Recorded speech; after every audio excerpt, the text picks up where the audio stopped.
Okay, this is part 3 of Grandmother's Flower Garden.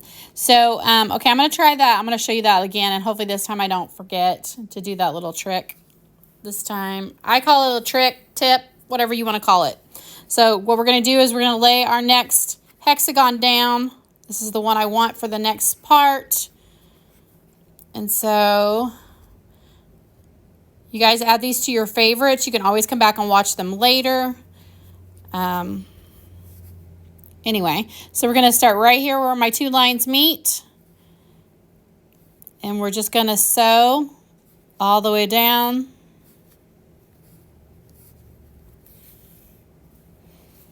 Okay, just make sure you do not get the pink hexagon in that. You're going to go all the way until you get to the end. Not getting this in that yet from this side. And so we get one more stitch. And now we're going to flip it. So we're going to turn. We're going to flip our fabric. And so we're going to sew it to the pink. Okay, we're going to match up our hexagon. We're going to pull this out because we don't want to get a hold of that in that. Push this down, start where we left off, and then just sew this line.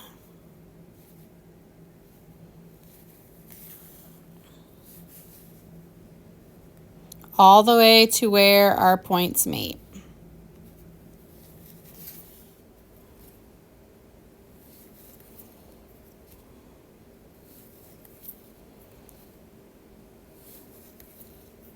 You can do as many as you want, back stitches. Mine have always held. And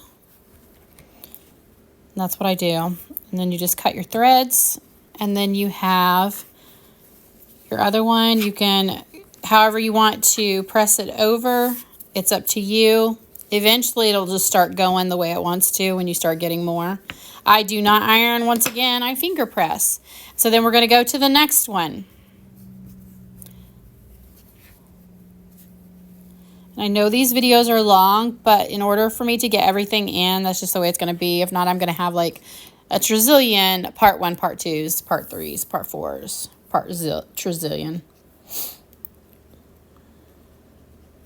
Tie my knot in my thread real quick. And so we're going to start where our points meet, our pencil, and then we're just going to do that all over again. And you're going to keep doing this until you get your flower made.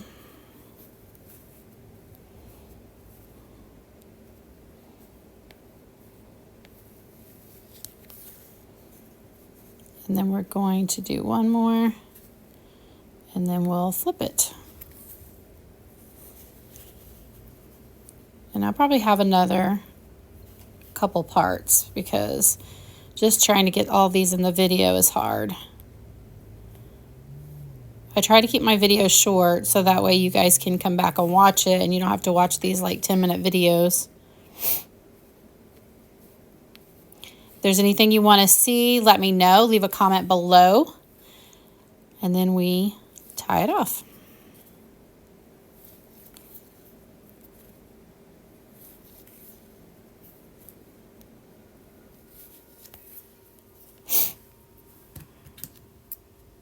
Cut our threads. I leave a little bit, and then we're going to finger press it. Then we're going to do our next one.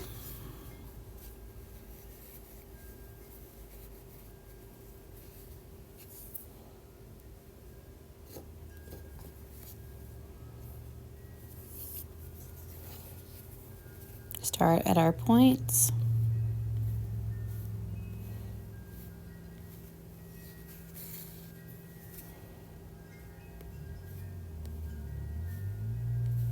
Just remember, nobody is perfect.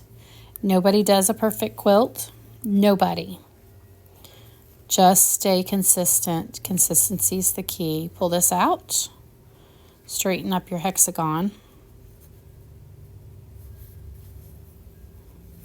And then we're going to start where at our point and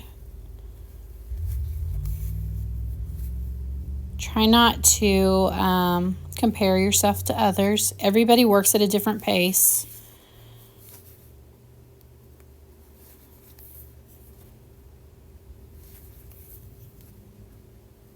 The more you do it, the better you'll get. Just remember that. And then we're going to cut our threads again.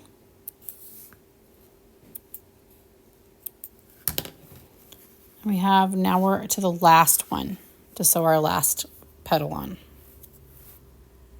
Okay, I already know this video is long, but I'm going to go ahead and do it on this part. So now we're going to add our last one. This one is a little bit more trickier.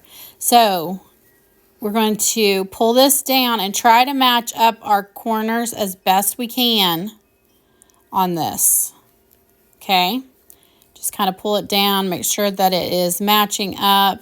And then we're going to make sure we don't get this in it. We're going to start here and work this way, and then we'll come back and do this.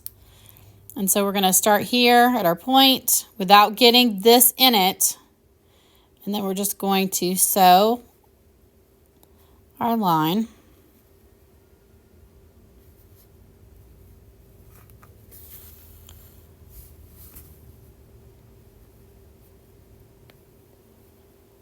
And then make sure we don't get this in there. And of course, I'd get a knot in my thread. Then we're going to flip it, match it up, pull this out, get our thread around here. And then we're going to go right at our line, and we're going to sew a thread there all the way until we get to the end.